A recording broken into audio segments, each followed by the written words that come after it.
recorded live at 4ZZZ Studios, Meanjin, Brisbane. On 102.1 FM. And broadcast across Australia on the Community Radio Network. You're listening to Zed Games. Zed Games brings you the best in gaming news, reviews, community and culture. Want to reach out? Share your hot take? Or do you just want to share your favourite game? Find us on socials at Zed Games AU.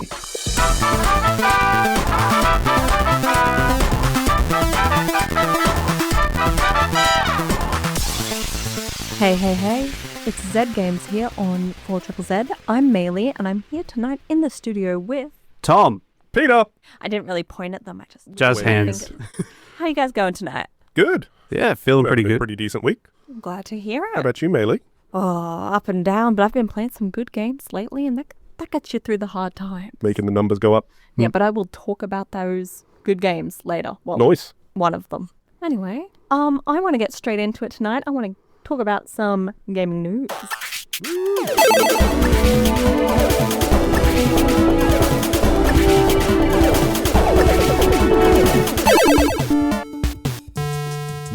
Ooh, I like the ending there. Now, it surprises me every year that it already gets so late, because it is near the end of November and the Game Award nominees have been announced. Yes. And voting is open for the 2025 Game Awards. 2025 Game Awards, yes.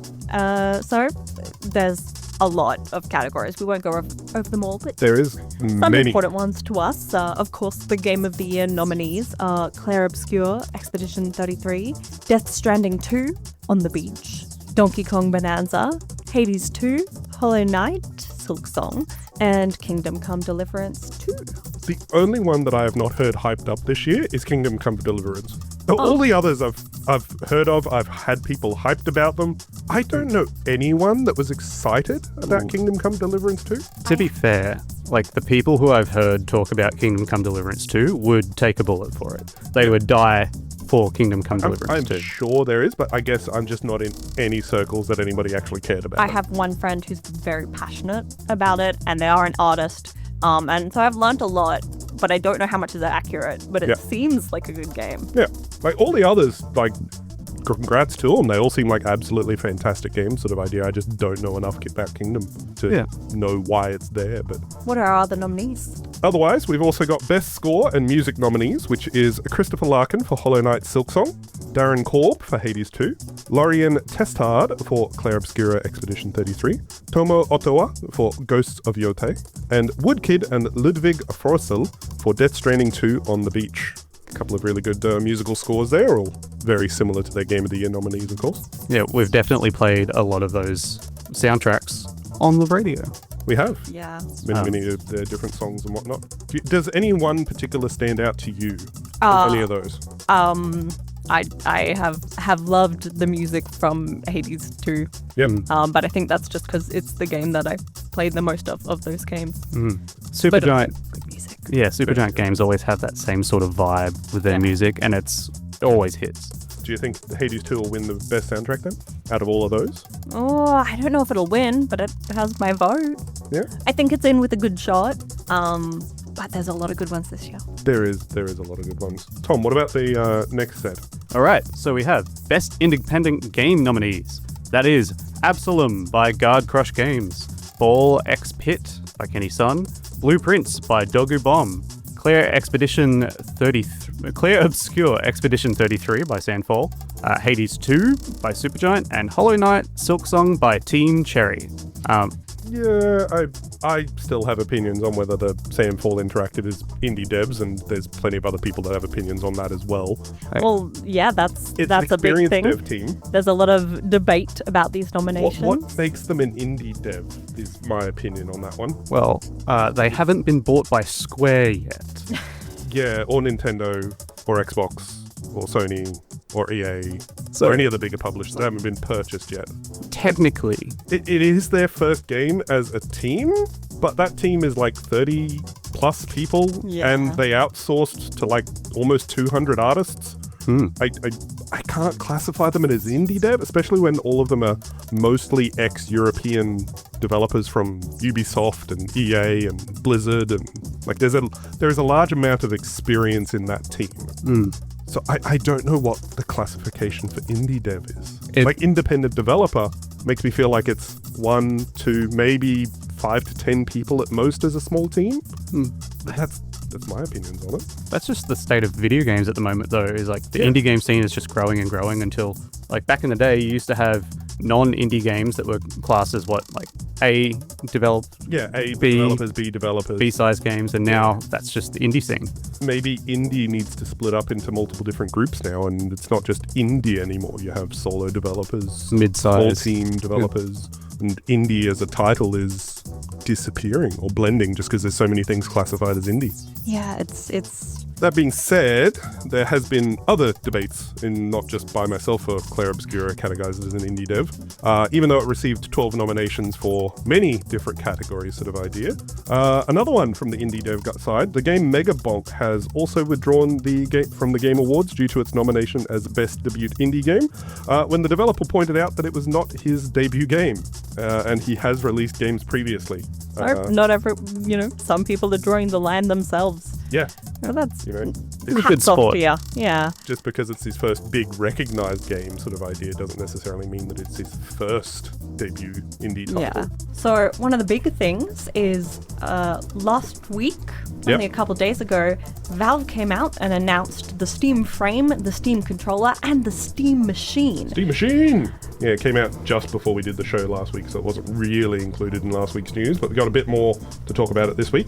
There's not a heap of information out there yet, not No. all that we could want, but all of the devices run Steam OS, promising the power of a PC and the plug-and-play experience. They even claim that the Steam Machine is better than what 70% of PC gamers have at home, using the results of their Steam hardware surveys to establish a baseline. And my computer has fallen into neglect.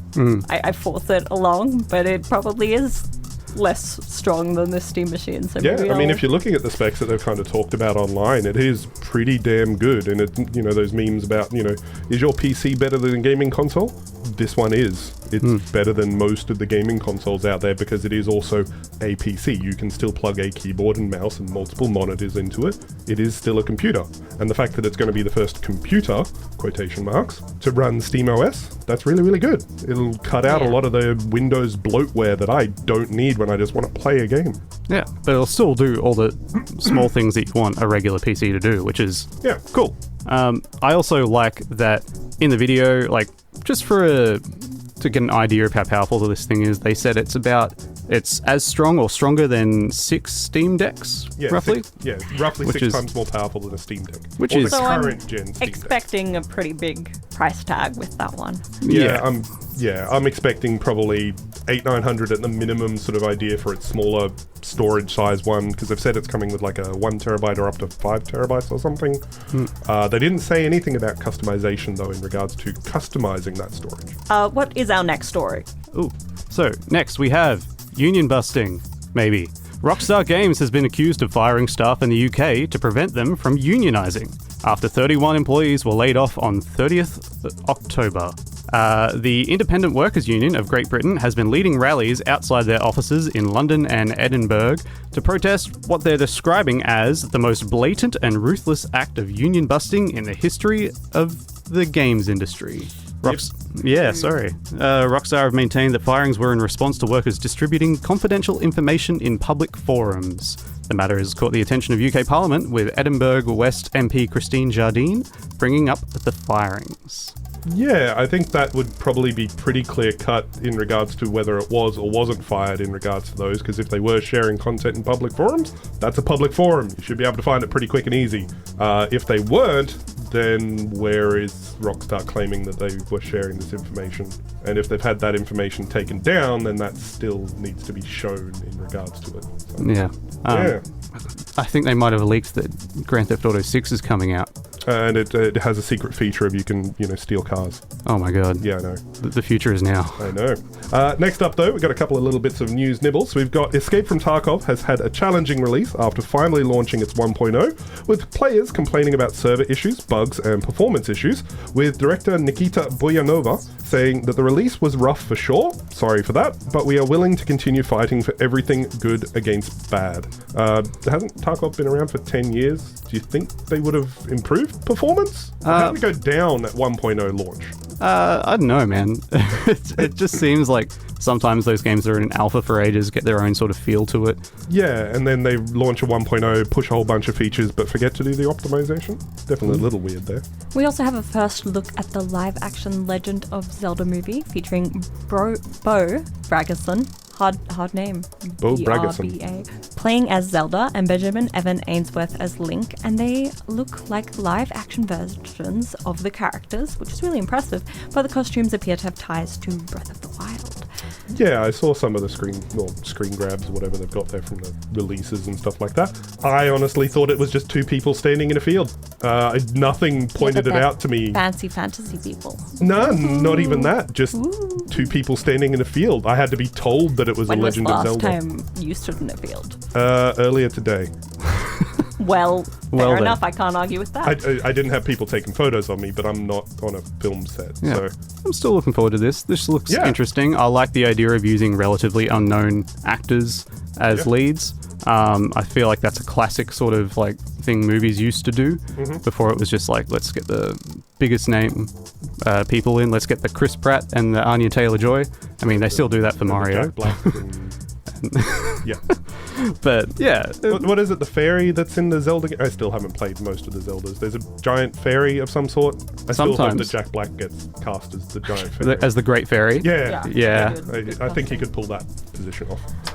Well, while we wait for that movie, there's some upcoming games in the next few days. So on November 20th, right now, Kirby Air Riders comes to Switch 2, PlayerUnknown's Prologue Go Way Back comes to PC, Cryophobia comes to PC, Neon Inferno is releasing to PS5, PS4, Xbox, Switch, and PC, R-Type Delta HD Boosted comes to PS5, PS4, Xbox, Switch, and PC, Samurai Academy Paws of Fury is out on PS5, Xbox Series XS, Switch, and PC, and Cross Blitz is releasing. That's a lot of games today. Yeah, busy There's day. also a couple next week. Keys of Fury for the PC releasing on November 24th. Captain Wayne for PC releasing on November 25th. And Terminator 2D No Fate releasing on the PS5, PS4, Xbox Series, Switch, PC on November 26th. So a couple next week, most today. And that's all this week in gaming news. News. Yay! Let's get into it. I never have anything to sing during this, but I just like the beat. Review That's for all I you. can do. Indeed. Dispatch.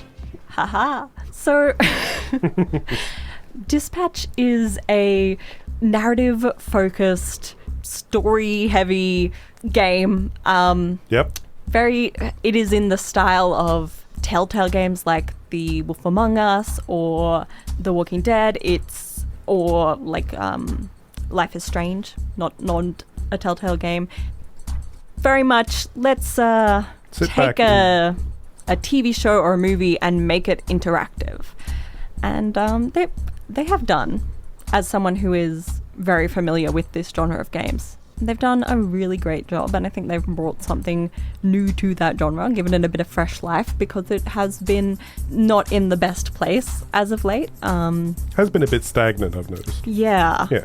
Ever since Telltale kind of dissolved, and part of the reason they dissolved was we just kind of got tired of the formula. And because it dissolved, no one else was willing to take a risk on it. But actually, the studio behind this game, Adhoc, is made up of several former employees from Telltale, so they have a lot of that passion for it. And the game was made in collaboration with Critical Role, who are very passionate voice actors. So they very creative people. Care about the games industry and storytelling. So it's come together to make something really good. But I don't want to talk about that too much. I want to talk about the game. Yeah. Tell us about the game, Maylee. What's the game here? The game. The game. Dispatch has you playing as Robert Robertson III. You are a man who has taken the mantle of Mecha Man from your father and his father before him. You are a superhero with no superpowers, but you have a good name for yourself. You're out there saving people. And it's your life, it's all you've ever known. But as always happens in these stories, eventually the bad guy wins, broken clock 2 times a day. Yep. They win every now and then. And a supervillain named Shroud gets the better of you, destroys your mech suit, and strips you of the only life you've ever known. It's not a great place to start off the story, but you get a job offer from hero for hire company SDN. And with nothing better to do, Robert Robertson III becomes responsible for managing a team of former villains and shaping them into honest goodness heroes. At the same time, he's trying to monitor Shroud's activities and work on replacing his mech so he can return to the field. So it's a superhero story, a pretty classic one with all the tropes and story beats you'd expect. Yep. Redemption, betrayal, secrets, and romance. It has unique characters with fun powers, odd designs, like there's a Batman, but he's a man bat. I didn't even realize how that sounded before. Yeah, a man bat is more accurate. Okay, right. Like, really? DC let them? Okay. There's a demon woman with Right, a big yeah. sword. Yeah, That's there's cool. a Karlak in there. Yeah, that she Okay, is. so it's got a Baldur's Gate 3. There's a big, Yep. a big lump of mud. Mudman. Classic stuff. Facial exfoliation. Yeah, is all his of your specialty. superhero power tropes. Okay. And it's definitely taken inspiration from superhero comic book roots and gone for a really bright, colourful art style with clean lines, and it feels wonderful. It's beautifully animated. Part of the game that people have struggled with is that it is released episodically, which often is the case for these games. So they would release 2 episodes at a time, each week, 2 episodes. But I actually found this was really good because it, like a TV show or something, it allowed you to Kind of absorb it Yeah, to some absorb extent. it Like you and- spend a week thinking about it to some extent and like, what is going to come next? What's Yes. the next? Okay, right. And just a quick to mention, Adhoc has said it worked really well for them too, because they have noticed that the peaks have gotten substantially bigger each episode release, and there's growth from that. They hit their 3-year sales target. Well, no, they're on track to hit their 3 years sales target in 3 months. Oh. So it's working well for Yeah. them. Hey, go figure, release a good game in a good way and people want to keep playing it and tell their friends about it to play it as well. If you don't like it, don't worry. Well, all the episodes are out now, so I was going to say, are all the episodes? Yeah, if they're all out now, good. Yeah. So if you want to binge it, you totally can. do it. Enjoy. About how long is each chapter? Each chapter is about the length of a long episode of TV, so like 45 minutes to an hour. Okay. How many chapters? 8 in 8. total. Okay.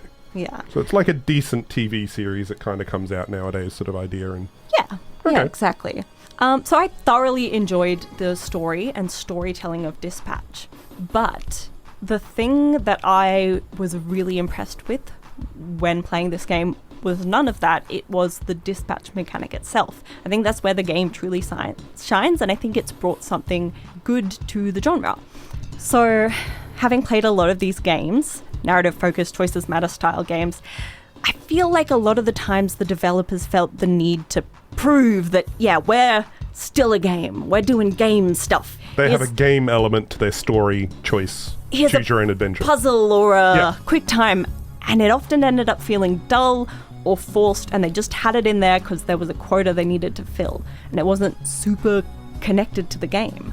Adhoc seemed to have learnt from this and designed dispatching sequences that feel natural in the story, they advance the plot, and they're genuinely fun in their own right. So, as Robert Robertson, behind your desk at the Superhero Dispatch Network, you monitor incoming calls for help from across the city and manage your roster of heroes to make sure the right person gets to the right place at the right time.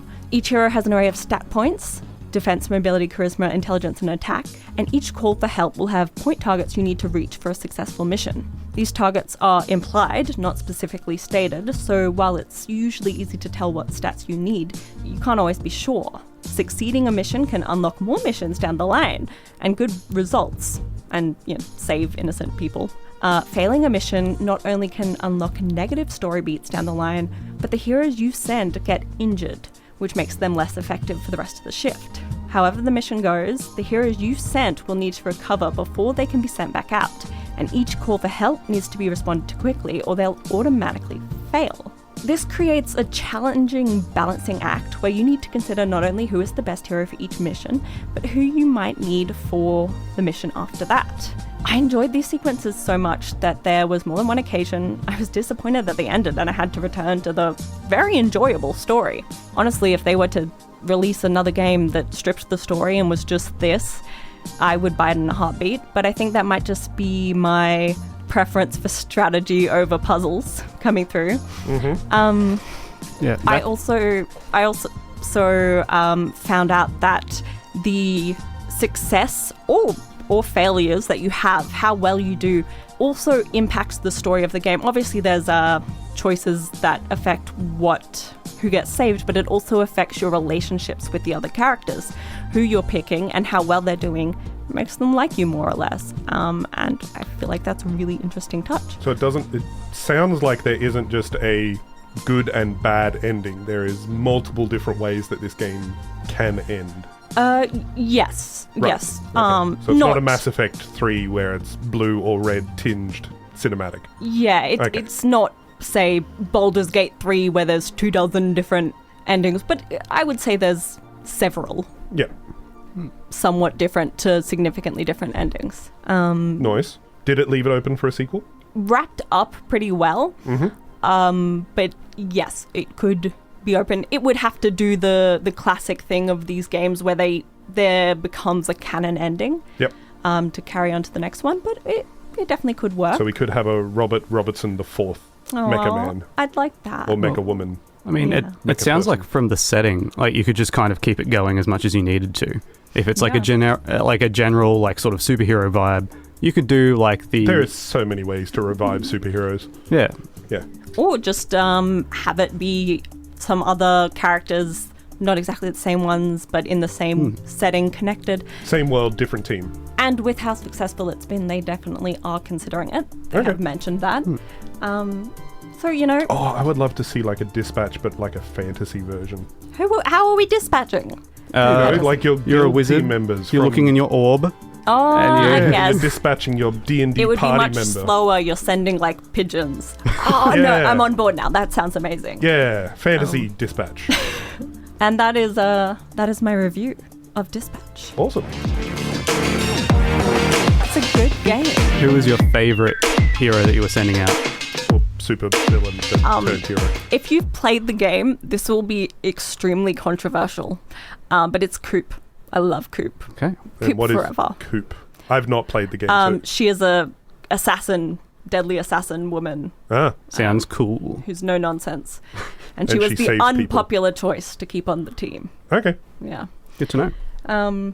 Also, quick mention, I didn't even get to it, and I won't linger on it, but phenomenal voice acting and music, obviously, because the game works with Critical Role. And it's time for another review.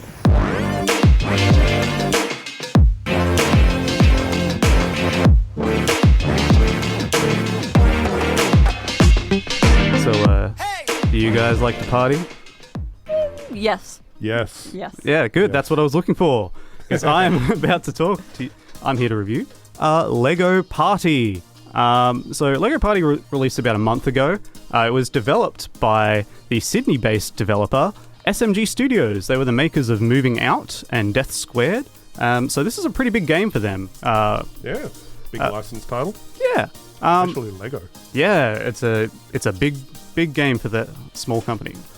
Yeah, Lego Party, it knows what it is. I'll say that right out the gate. You have Mario Party, take Mario out of it, replace everything with Lego, and you get Lego Party. And I think that's kind of good. Yeah. For those who don't know, Lego Party is a Mario Party style game where you and up to 3 other players adventure around one of 4 themed boards, playing mini-games to earn Lego studs and using those as currency to buy precious gold bricks. Does that sound familiar? Earning currency in mini-games to buy a bigger No, this thing? sounds like a completely unique and fresh idea. It's basically Mario's coins and stars. Ah, okay. Sorry. I thought I was on here with some gamers. But I think it's fair to say that like there's been so many of these so many cash grab party games Yep. that have come out and they've just stolen Mario Party's template. Yep. But I think the developers of Lego Party, I think it's fair to say they didn't copy it. I think they learned from it. Okay. So they've learned from a lot of the mistakes of Mario Party. For example, in Mario Party, the turn order for the whole board game that you're playing is determined by a dice roll right at the start. Yeah, it's rough. In Lego Party, you start each round with a mini game rather than finishing it. And depending on how well you do, you earn more studs. And it also determines the turn order for that round. So it changes it up. yeah, so the order that everyone gets to go in changes each round, which keeps it kind of fresh, keeps everyone involved. Yeah. I mean, most board games, you're just going like clockwise around a table most of the time. So Yeah. for a digital game, that doesn't really make sense. Yeah, it's good. It's a good idea. So yeah, there's 4 boards to select. Don't expect the big Lego tie-ins like Harry Potter or Star Wars or Marvel or anything like that. Instead, they're kind of focusing on their own sort of Lego branding. So you have a pirate-themed board, a space-themed board, and they're very nostalgic because they have a lot of the classic pieces in it. And, there's a Ninjago board for the younger audience who seem to love Ninjago. Yep. Is there a Bionicles board?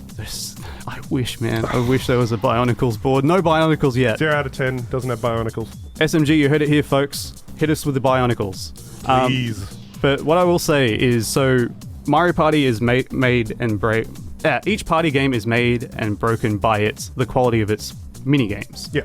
I will say there are 60 mini games in Lego Party, and they are all pretty decent. Hell yeah. There's some Nice. some like puzzle games. There are some that are trivia. There's action games, and some of them utilize a lot of the same sort of movement strategies. Okay. So there's at least 3 or 4 where you pilot a little car. There's 3 or 4 where you pilot a little spaceship. There's 3 or 4 where you have a bungee cord and you're swinging through a stage. So once you've learnt one of those games, you're pretty quick to get into the next one. So kind of just same sort of mini thing, but different goals or Yeah. objectives. Okay. And as you play each game, after you finish the board game, you unlock a new minifigure to play as. There are over 300 Lego minifigures in this game Nice. with That's a massive decent amount. variety. Yeah, and once you earn the piece, you can use those pieces to customize your own Lego minifigure from all of the little bits you got. So Fair you can enough. make it look just like you want. I made myself a little Lego Astarion to play as, which is awesome.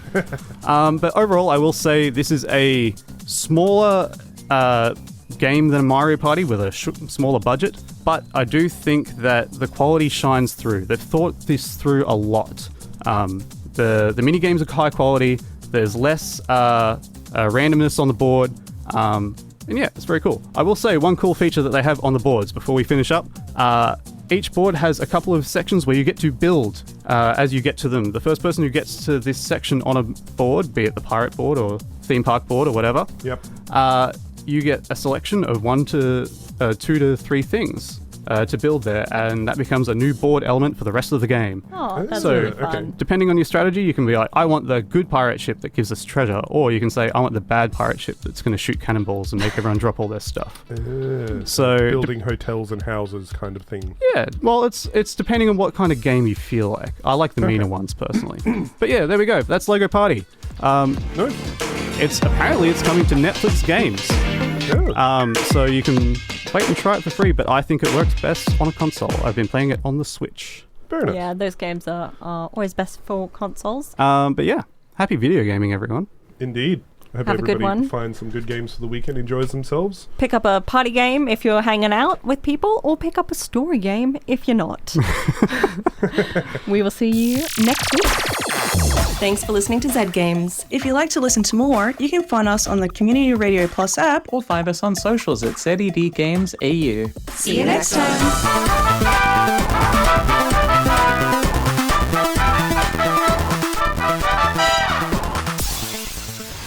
Honey? What? Where's